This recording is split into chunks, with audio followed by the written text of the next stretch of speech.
Hey everyone, and welcome to this explainer. Today we're going to dive into the incredible, absolutely true story of Bruce Lee.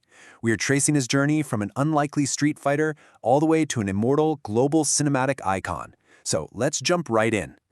Now, I want you to think about this for a second. How did a boy with poor eyesight and uneven legs become the deadliest fighter on Earth?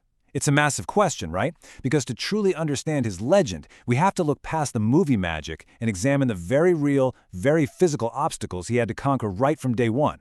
He absolutely was not born superhuman. He had to forge himself into one. Section 1. A Fighter is Born. Let's start with his origins, exploring how the seeds of a warrior were first planted in San Francisco and then grew in the highly energetic streets of Hong Kong. It's honestly hard to believe, but Bruce Lee actually started with some severe physical disadvantages. He had a right leg that was noticeably shorter than his left, which caused a severe imbalance. And his eyesight? It was so poor he had to wear thick glasses, later using some very early versions of contact lenses. But through sheer willpower, he built himself into the unbeatable physical specimen we all know, a guy with unmatched speed and perfect balance. These physical issues didn't stop him. If anything, they forced him to train harder than literally anyone else. As a kid, Bruce was wild. He had all this energy and often got himself into trouble. But the turning point came at age 13 after a humiliating, brutal beating in a street fight. After that, his father introduced him to Master Ip Man, and Bruce just poured all of that wild energy into Wing Chun Kung Fu.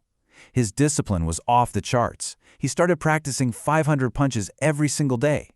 And he even had to overcome prejudice right in his own dojo, because some of his peers didn't want a part German boy learning traditional Chinese kung fu.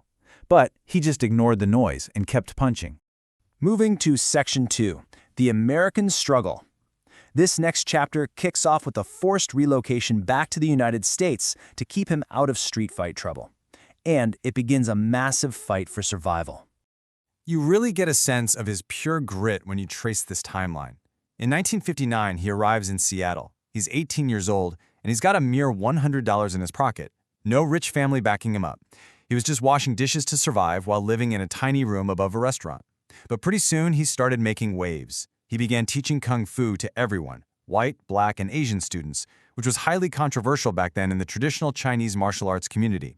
And that tension led straight to 1964, sparking a fateful challenge match in Oakland against a well-trained fighter named Wong Jack Man. So Bruce won that Oakland fight in just a few minutes, but surprisingly, he wasn't happy about it. He felt way too slow and completely exhausted.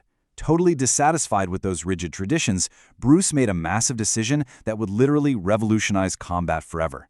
He said, "I will not follow traditional kung fu styles. I will create my own way, a style with no style." That brings us to Section 3, The Birth of a Master. This profound realization leads directly to the creation of his own unique fighting philosophy and an era of incredible physical development. He ended up founding Jeet Kune Do, which roughly translates to the way of the intercepting fist. Basically, he absorbed what was absolutely useful from boxing, fencing, and taekwondo, and he just completely discarded the rigid rules that slowed him down. He effectively created the style of no style. It was fast, it was simple, and it was devastatingly direct. Now, to actually execute this demanding new martial art, he had to transform his body to perform these jaw-dropping physical feats. We're talking 2-finger push-ups using just his thumb and index finger, the legendary 1-inch punch. He was literally moving so fast that film directors had to slow down the footage because his strikes were invisible to standard cameras. He could even snatch a coin right out of your open hand and leave a different coin behind before you could even close your fist. It's wild. He terrified challengers, like a 130-kilogram wrestler who straight up backed down after seeing his speed, and he absolutely amazed scientists. But how on earth did he pull that off? Just look at this breakdown of his daily discipline. 5,000 punches, 2,000 kicks, 400 push-ups, 8 kilometers of running, every single day. This just proves that his superhuman abilities were not magic. They were forged through thousands of hours of grueling, relentless repetition. He treated his body like a high-performance machine. I mean, he even went as far as having his underarm sweat glands surgically removed so he would look perfect on camera without any sweat stains. Yet, despite treating his body like a temple and having this undeniable magnetic charisma, Hollywood completely rejected him. Studio executives point-blank told him that America simply wasn't ready for a Chinese leading man. So, they hid him behind a mask in sidekick roles, most famously as Kato in the TV show The Green Hornet. Section 4. conquering global cinema. Instead of just accepting defeat in Hollywood, Bruce packed his bags and made a move that shifted the epicenter of global action cinema forever. This genius pivot happened in 3 big steps. First, he goes back to Hong Kong in 1971, thinking the world had kind of forgotten him. But surprise, the Green Hornet was a massive hit over there. They literally called it the Kato Show. He was already a megastar and didn't even know it. Second step, he signs with Golden Harvest and completely shatters box office records with The Big Boss and Fist of Fury, proudly showcasing Asian strength on screen. Finally, he leverages that insane fame to take total creative control. He acted, wrote, directed, and even composed the music for Way of the Dragon. That's the one with that legendary fight against Chuck Norris in the Roman Colosseum. The irony here is just so satisfying. The ignored TV sidekick had morphed into a global leading superstar. And after seeing his massive, undeniable success in Asia, the very same Hollywood industry that rejected him came crawling back. They basically begged him to star in Enter the Dragon, giving him international locations and a massive budget. To put that success into perspective, $350 million. That is what Enter the Dragon earned worldwide at the 1970s box office.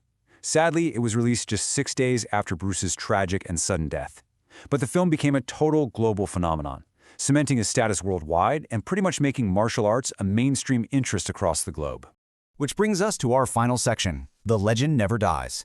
Let's look at the profound legacy of a man whose physical life was cut tragically short at just 32, but whose philosophical impact is entirely immortal.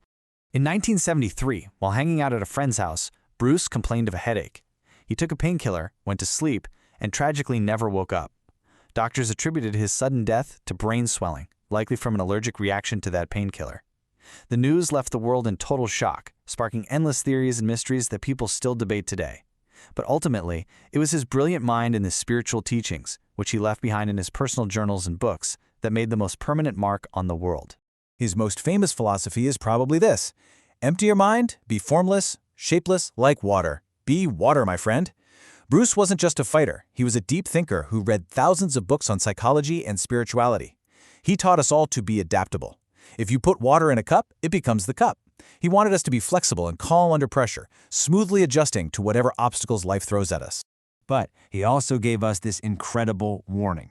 I fear not the man who has practiced 10,000 kicks once, but I fear the man who has practiced one kick 10,000 times. It brilliantly sums up his core belief.